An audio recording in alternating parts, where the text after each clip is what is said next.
جمع ہوئے۔ زوفی نیم بے ہوشی کی اسی کیفیت میں تھی، اس کا سر بری طرح سے چکرا رہا تھا، ہر چیز اسے گھومتی ہوئی محسوس ہو رہی تھی۔ پڑوس میں جو ڈاکٹریانی ہے اسے بلا لاؤ جلدی، اماں جیجل نے ہدایت دی اور ساتھ ہی زوفی کے ہاتھ پاؤں سے ہلانے لگی۔ تھوڑی دیر میں ڈاکٹر خورشید آ گئی تھی۔ اگلے کچھ منٹوں بعد ہی آنے والی خوشخبری نے حویلی کو اپنی لپیٹ میں لے لیا تھا۔ حویلی کے مکینوں سے لے کر نوکر تک سب بہت خوش تھے، اب وہ مکمل ہوش میں تھی۔ شرمائی سی اماں جیجل تو اس کی بلائیں لیتے نہ تھکتی تھی، صدقے بھی دیے جا رہے تھے۔ بھرجائی آپ نے مجھے بوا بنا دیا، اب یہ خبر جلدی سے ادا کو سناتی ہوں۔ دانیہ خوشی سے اچھلی پڑی تھی، خوشی سنبھالے نہ سنبھلی تھی، تبھی وہ نمبر ڈائل کرنے لگی۔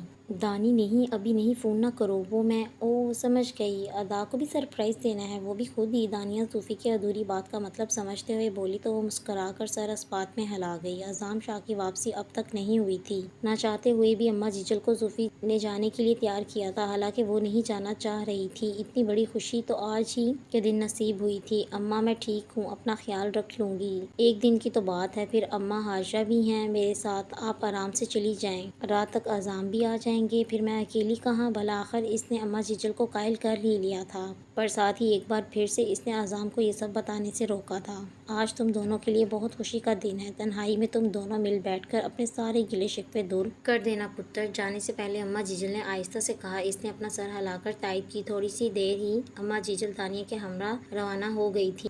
وہ جب گھر میں داخل ہوا تو رات گہری ہو چکی تھی۔ وہ اپنی اجرک اتار کر وہیں لاؤنج میں رکھے صوفے پر بیٹھ گیا۔ اف، کتنا سناٹا ہے حویلی میں، اس نے ارد گرد پھیلے سناٹے کو دیکھتے ہوئے سوچا، تبھی اس کا سیل پیپ کرنے لگا۔ جی وکیل صاحب، اچھا چلیے ٹھیک ہے، آپ جلدی سے ساری کارروائی مکمل کر لیں، میرے پاس وقت نہیں ہے، جلد از جلد کاغذات بنوا کر آپ میرے گھر بھجوا دیں۔ مخالف کی بات سن کر اس نے جواب دیا اور کال کٹ کر دی۔ اس بات سے بے خبر اوپر سیڑھیوں پر کھڑے نفوس نے اس کی بات سن لی تھی۔ کاغذات لفظ پر اس کا ذہن سن ہو چکا تھا۔ وہ اپنے وجود کو گھسیٹتے ہوئے روم میں آئی اور کھڑکی کی جانب چلی آئی، اپنے آنسوؤں کے گھونٹ پینے اور انہیں بہنے سے روکنے کی ناکام سی کوشش کرنے لگی، مگر لاکھ کوشش کے باوجود وہ خود کو نہ روک پائی۔ اگلے پل وہ زاروں قطار رونے لگی، کب سے رکے ہوئے آنسو اب بہنے لگے تھے۔ اماں حاجرہ کو کھانے سے منع کر کے وہ اوپر کی سیڑھیاں چڑھنے لگا، جبھی اسے اپنے روم سے کسی نسوانی سسکیوں کی آواز سنائی دی۔ وہ چونکا، اس کے روم میں کون ہو سکتا ہے؟ زوفی یہاں تھی نہیں، دانیہ بھی اماں جیجل کے ساتھ گئی بھی تھی، کسی نوکر کا بھی اس کے روم میں آنے سے واسطہ نہ تھا۔ تو پھر وہ سنبھلتا ہوا آگے بڑھا اور اپنے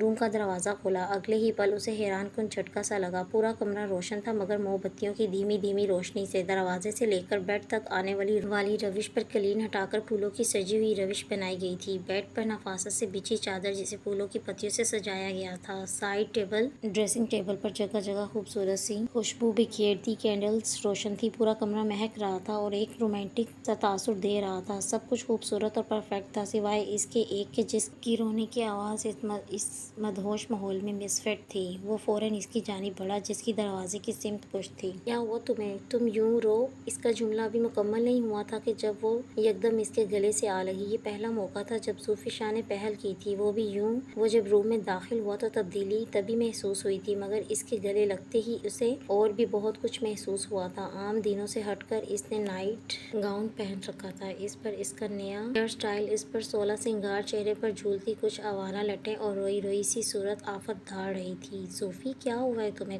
کیوں رو رہی ہو؟ وہ اس کے گلے لگ کر ابھی تک روئی جا رہی تھی۔ پلیز مجھے مت چھوڑیں، مجھے گھر سے مت نکالیں، میں آپ کو چھوڑ کر نہیں جانا چاہتی۔ آپ جو بھی کہیں گے میں مانوں گی، آپ مجھے وہ کاغذات نہ دیں، میں آپ کے بغیر نہیں رہ سکتی۔ ہچکیوں کے بیچ زوفی کے بے ربط سے جملے اسے بہت کچھ سمجھا گئے تھے۔ اس کے چہرے پر مسکراہٹ در آئی، وہ باہوں میں تھامے اسے بیڈ تک لایا اور پانی سے بھرا گلاس اس کے لبوں سے لگایا اور خود گھٹنوں کے بل اس کے قریب بیٹھ گیا۔ اب بتاؤ کیا بات ہے؟ پانی پی کر وہ قدرے سنبھل چکی تھی، روئی روئی سی سرخ پڑی آنکھوں میں بہت کچھ تھا، الجھن، شکایت، پریشانی، اداسی، ڈر، مایوسی۔ آپ مجھے کیوں چھوڑنا چاہتے ہیں؟ میں آپ سے اعظم نے اس کے ہونٹوں پر انگلی رکھ دی۔ میں تمہیں چھوڑنا نہیں چاہتا، بلکہ میں تو خود بھی تمہارے بغیر رہنا نہیں چاہتا، بس اعتراف تھوڑی دیر سے کر رہا ہوں کہ جانا، آئی لو یو۔ دونوں ہاتھوں میں زوفی کا ہاتھ تھامے اس نے جھکے سر سے اعتراف کیا۔ تو پھر وہ کاغذات؟ زوفی نے حیرت سے اس کی جانب دیکھا۔ وہ کاغذات تو میری نئی زمین کے تھے، جو حال ہی میں نے خریدی تھی، لیکن مجھے کیا پتا ہے کہ ہماری بیگم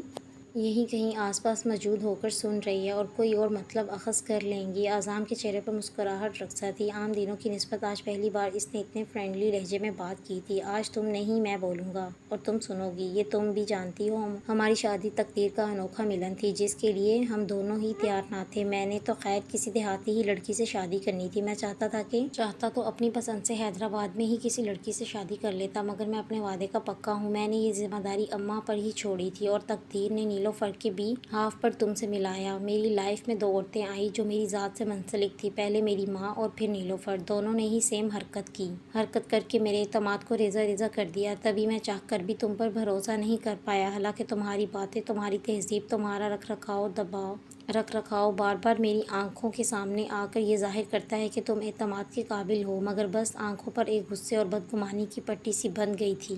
اور اب جب تم سے دور رہ کر یہ بدگمانی کی پٹی محبتوں کے ہاتھوں کھلی ہے تو اب سب منظر صاف ہے۔ اب تم چاہو بھی تو بھی میں تمہیں خود سے اور اپنی ذات سے الگ نہیں کر سکتا۔ اعظم نے اس کے دونوں ہاتھوں کو اپنے لبوں سے لگاتے ہوئے اپنے دل کا راز بیان کیا۔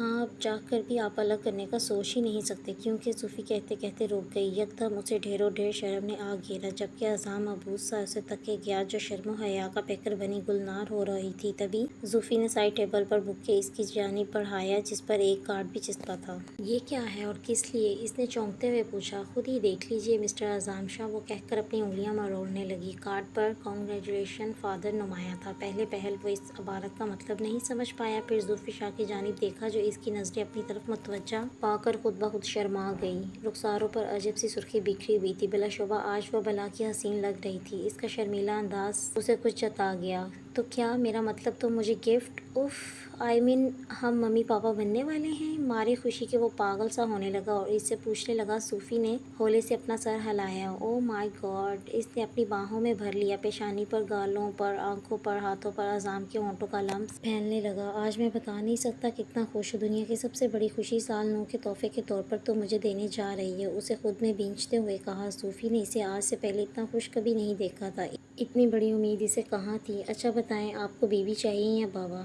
یکدم ہی صوفی نے پوچھا۔ دونوں ہی، اس نے جھٹ سے جواب دیا۔ دونوں؟ صوفی نے اس کی طرف حیرت سے دیکھا۔ ہاں ہاں دونوں ہی، مطلب ٹوئنز۔ اف آپ بھی نا اعظم، وہ شرما گئی۔ اچھا سنو، اب تو کوئی شکایت و ناراضی نہیں نا؟ صوفی نے اس کے سوال کے جواب میں دائیں بائیں نفی میں گردن ہلائی۔ گڈ، اب ہونی بھی نہیں چاہیے اور نہ میں ہونے دوں گا۔ اعظم نے اسے اپنی باہوں میں سمیٹ کر اس کی پیشانی پر اپنے لب رکھ دیے۔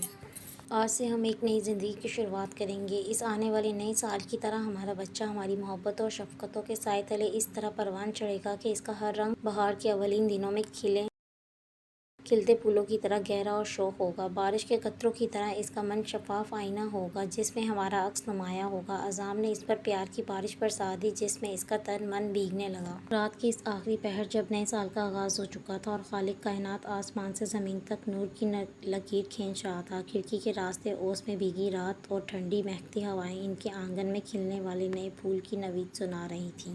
ناول آتش عشق کی آخری قسط تھی آج۔ اب ہم ملیں گے نئے ناول کے ساتھ، تب تک کے لیے اللہ حافظ، اپنا خیال رکھیے گا۔